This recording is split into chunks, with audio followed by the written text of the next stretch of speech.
2024 সালে পুরো ইন্টারনেট জুড়ে একটা ছবি ভাইরাল হয়ে যায়। শুরু হয় সাধারণ মানুষ ও ইসলামিক স্কলারদের লেখালেখি। ছবি দেখে সবার মনে একটা প্রশ্ন ঘুরপাক খাচ্ছিল, কিয়ামত হতে কি তবে আর বেশি দেরি নেই? বলছিলাম সৌদি আরবের ভাইরাল হওয়া সেই ছবির কথা। সেখানে দেখা যাচ্ছিল সৌদি মরুভূমির শুষ্ক প্রান্তরে সবুজ উদ্ভিদের জন্ম হয়েছে। যুগ যুগ ধরে দেখে আসা আরবের সেই মরুভূমিতে হুট করেই যেন সবুজ চাদর বিছিয়ে দেওয়া হয়েছে। ভারী বৃষ্টিপাত হবার পরপরই এমন পরিবর্তন দেখা দিয়েছিল। অনেকে মরুভূমিতে সবুজের সমারোহ দেখে খুশি হয়েছিল, কিন্তু বেশিরভাগ মানুষ ভয় পেয়েছিল একটি হাদিসের কথা স্মরণ করে। হাদিসটি হলো, কিয়ামত আসবে না যতক্ষণ না আরবের ভূমি আবারও চারণভূমি ও নদীতে পরিণত না হয়। সহিহ মুসলিম। আরবের ভূমি ধীরে ধীরে চারণভূমি ও নদীতে পরিণত হচ্ছে।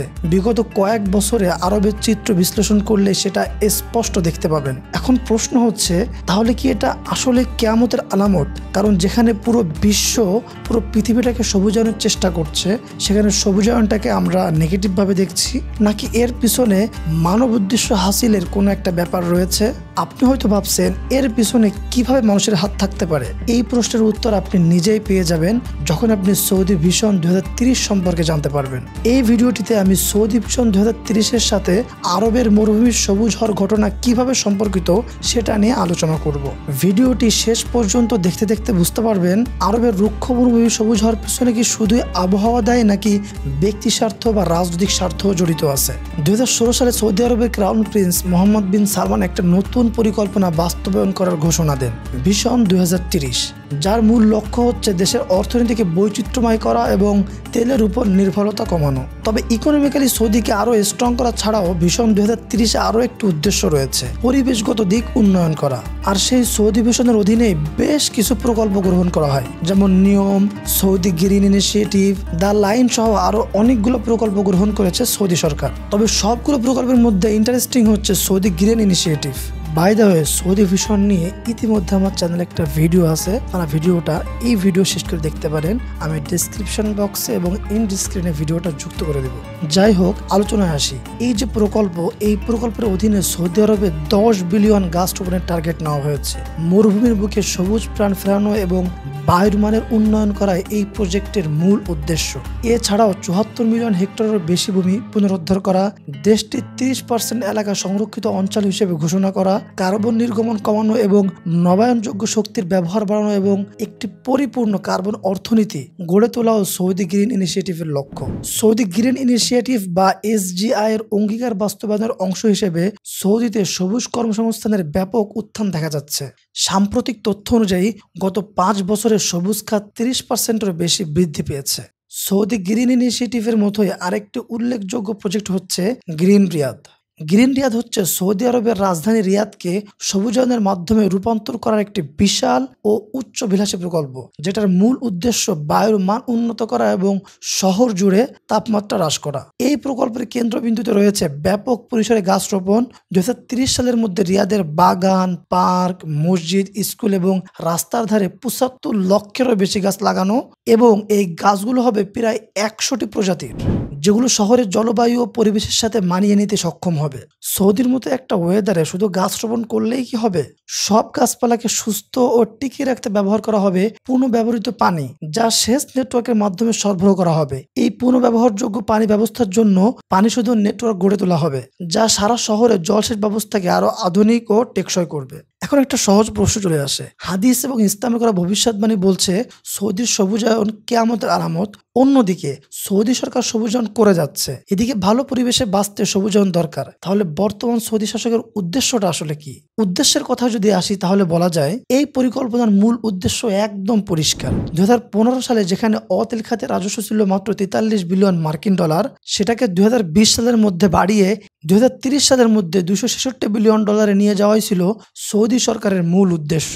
অর্থাৎ যে করেই হোক সৌদি ইকোনমিকে তেলের উপর নির্ভরশীলতা কমাতে হবে এবং জীবজগতের আরো বৈচিত্র্যময় করতে হবে। কারণ মরুর বুকে যদি প্রাণ ফেরানো যায়, অর্থাৎ জীবজগৎকে আরো বেশি বৈচিত্র্যময় করা যায়, তাহলে সৌদির ট্যুরিজম সেক্টর আরো বেশি উন্নত হবে। সেই সাথে সৌদি ইকোনমিতে আরো উল্লেখযোগ্য ভূমিকা রাখবে। 2019 সালে সৌদি আরবের পর্যটনের অবদান অর্থনীতিতে ছিল মাত্র 3%, যা 2030 সালের মধ্যে বেড়ে দাঁড়াবে 10%। কারণ আন্তর্জাতিক ভ্রমণকারীদের আকর্ষণ করতে এবং নিজস্ব সাংস্কৃতিক ঐতিহ্যকে তুলে ধরতে সৌদি সরকার বেশ কিছু বৃহৎ পর্যটন প্রকল্প চালু করেছে, যার মধ্যে অন্যতম হলো রেড সি প্রজেক্ট। এটি একটি বিলাসবহুল পর্যটন কেন্দ্র যা দ্বীপপুঞ্জ, প্রবাল প্রাচীর এবং সৈকত জুড়ে বিস্তৃত। এখানে উচ্চমানের রিসোর্ট এবং বিশ্বমানের সুযোগ সুবিধা থাকবে। এই প্রজেক্টটি বৈশ্বিক পর্যটন বাজারকে লক্ষ্য করে তৈরি করা হয়েছে, যাতে সৌদি আরবকে মধ্যপ্রাচ্যের অন্যতম পর্যটন গন্তব্য হিসেবে প্রতিষ্ঠা করা যায়। আরেকটি উল্লেখযোগ্য প্রকল্প হচ্ছে কিং সালমান পার্ক, যা পুরো পৃথিবীর সবচেয়ে বড় পার্ক হতে চলছে। মরুভূমিতে নির্মিত এই বিশাল সবুজ স্থানটিতে থাকবে 3 লক্ষ বর্গমিটার জলাধার, 8 লক্ষ বর্গমিটার উপত্যকা। সৌদির এই গিগা প্রজেক্টগুলো যে নিঃসন্দেহে পর্যটন খাতে দারুণ প্রভাব ফেলবে এ ব্যাপারে কোনো সন্দেহ নেই। সৌদির জলবায়ু ও পরিবেশের এই অবাক করা পরিবর্তন শুধুমাত্র ইকোনমি শব্দের মধ্যে কিন্তু সীমাবদ্ধ নেই। এইসব উদ্যোগের কারণে রাজ্যটির মাটি পূর্বের চেয়ে আরো বেশি শক্ত হয়েছে, কারণ গাছপালা লাগাচ্ছে, সবুজায়ন করছে। অ্যাগিলিটির এক বিশ্লেষণ অনুযায়ী সৌদি আরব পরিবেশগত সমাধানের ক্ষেত্রে একটি প্রভাবশালী শক্তিতে পরিণত হয়েছে, কারণ মধ্যপ্রাচ্যের মোট জলবায়ু প্রযুক্তি বিনিয়োগের 75% এই রাজ্যের দখলে। যেখানে 95% অঞ্চলই ছিল মরুভূমি, সেখানে সৌদি জলবায়ুতে এসেছে নজর কাড়া পরিবর্তন। একদিকে যেমন নানা আলোচনা সমালোচনা সৃষ্টি হয়েছে, অন্যদিকে সৌদি ভূমি অবক্ষয়ের ঝুঁকি কমে গেছে। ভিডিওর শুরুতে আমি আপনাদের সহিহ মুসলিম থেকে পাওয়া যে হাদিসের কথা বলেছিলাম, সেটা নিয়ে ইসলামিক স্কলারদের আসলে মতামত কি। এই হাদিস নিয়ে ইসলামিক স্কলারদের মধ্যে বেশ মতের অমিল রয়েছে। এই হাদিসকে ঘিরে তারা 2 ধরনের ব্যাখ্যা দিয়েছে। কিছু ইসলামিক স্কলার মনে করেন হাদিসটি আক্ষরিক অর্থে সত্য। 1000 বছর আগে আরব উপদ্বীপ ছিল সবুজ ও উর্বর। জলবায়ু পরিবর্তন, ভূতাত্ত্বিক প্রমাণ এবং প্রাচীন হ্রদের চিহ্নগুলো এই তত্ত্বকে সমর্থন করে। তারা মনে করেন বর্তমান সৌদি আরবের গ্রিন রিয়াদ, নঈম এবং সৌদি গ্রিন ইনিশিয়েটিভ এই প্রকল্পগুলো হয়তো ভবিষ্যৎবাণীর বাস্তব প্রতিফলন হতে পারে। অন্যদিকে কিছু ইসলামিক স্কলারদের মতে এটা শুধুমাত্র রূপকারতে বলা হয়েছে, যেখানে চারণভূমি ও নদী বলতে বোঝানো হয়েছে আরব ভূমির পুনরুজ্জীবন বা জীবনের পুনরাগমন। এটি হতে পারে অর্থনৈতিক উন্নয়ন, সামাজিক উন্নয়ন বা শান্তিপূর্ণ পরিবেশের ইঙ্গিত।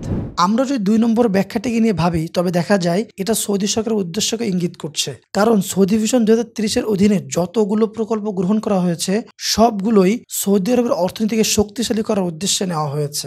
আধুনিক ভূতত্ত্ব এবং জলবায়ু বিজ্ঞান এই ধারণাকে সমর্থন করে। গবেষণায় দেখা গেছে কয়েক হাজার বছর আগে আরব অঞ্চল ছিল অনেক বেশি আর্দ্র জলবায়ু, যেখানে ছিল নদী, হ্রদ এবং চারণভূমি। রুব আল খালি ও আশেপাশের অঞ্চলে সে সময় পাওয়া গিয়েছিল প্রাণীর জীবাশ্ম, প্রাচীন হ্রদের চিহ্ন এবং প্রাগৈতিহাসিক শৈলচিত্রের নানাবিধ প্রমাণ। এগুলো থেকে অবশ্য বোঝা যায় যে প্রাচীন আরব ছিল একদম সবুজে ভরপুর। তাই অনেকেই বিশ্বাস করেন নবী করিম সাল্লাল্লাহু আলাইহি সাল্লামের এই বক্তব্য শুধুমাত্র একটি ধর্মীয় ভবিষ্যৎবাণী নয়, বরং এটি এমন একটি ঐতিহাসিক সত্য যা বিজ্ঞান শতাব্দী পর শতাব্দী পরে এসে প্রমাণ করতে পেরেছে। ইসলামী দৃষ্টিকোণ থেকে যে ব্যাখ্যায় দেওয়া হোক না কেন, একটা বিষয় কিন্তু অত্যন্ত স্পষ্ট। ভিশন 2030 ও আরবের মাটিতে সবুজ প্রাণের আবিষ্কারের পিছনে রয়েছে বড় রাজনৈতিক এবং অর্থনৈতিক স্বার্থ। এই স্বার্থ বুঝতে হলে আপনাকে জানতে হবে ভিশন 2030-এর লক্ষ্যগুলো সম্পর্কে।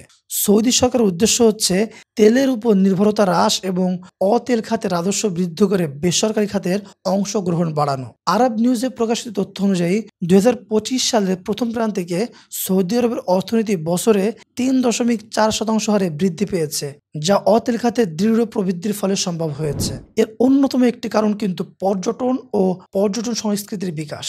সৌদি আরবের ভ্রমণ ও পর্যটন খাত 2023 সালে 32%-এরও বেশি বৃদ্ধি পেয়েছে, যা দেশের মোট জিডিপিতে রেকর্ড তৈরি করেছে। 2023 সালে সৌদি আরব 10 কোটি পর্যটককে স্বাগত জানিয়েছে, আর এটা ছিল ভিশন 2030-এর লক্ষ্য।